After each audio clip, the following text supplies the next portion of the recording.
Alors le festival, c'est un festival d'abord culturel et sportif qui a été initié par la Fédération sénégalaise de badminton. Le badminton, c'est un sport de raquette qui a été mis sur pied par l'État du Sénégal depuis 2020 et aujourd'hui nous sommes érigés en fédération avec comme vocation première de promouvoir le badminton qui est un sport de raquette qui se joue sur un terrain de 13 mètres 40 sur 6 mètres 10 et qui est une discipline olympique depuis 1992.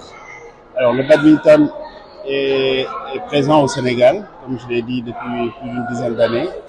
Mais formellement, depuis 2020, on est une structure assez avec des priorités, celle de développer le badminton et la discipline partout dans le Sénégal. Alors le festival se veut une série d'activités tout au long des 8 mois, comme on l'a dit.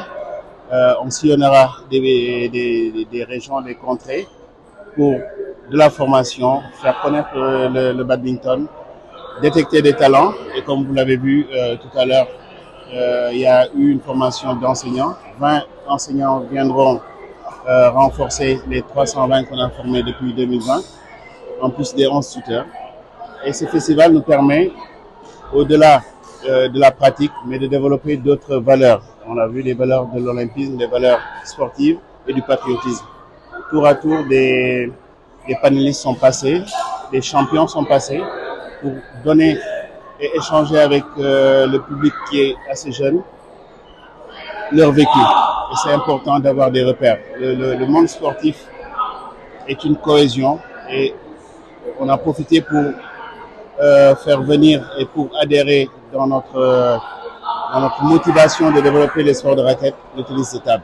Et aujourd'hui, avec le tennis de table, nous allons sillonner ensemble et former une association des sports de raquette pour mieux nous renforcer dans notre politique de développement.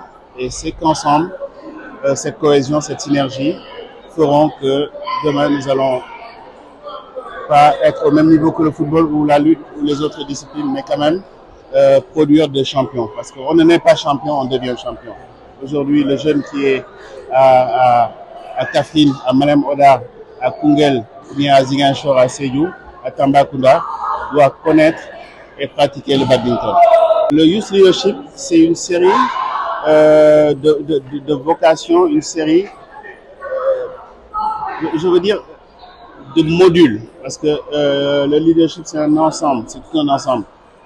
On n'est pas leader, on devient leader. Mais être leader, être d'abord sportif, ne signifie pas forcément être leader. Un leader, c'est celui qui a la possibilité de prendre des initiatives, de porter ces initiatives-là avec une dynamique de groupe. On doit apprendre à ces jeunes-là d'être leaders. Vous avez vu tout à l'heure, dans le panel, des jeunes qui avaient enclin à parler plus que d'autres. C'est des signes de leadership.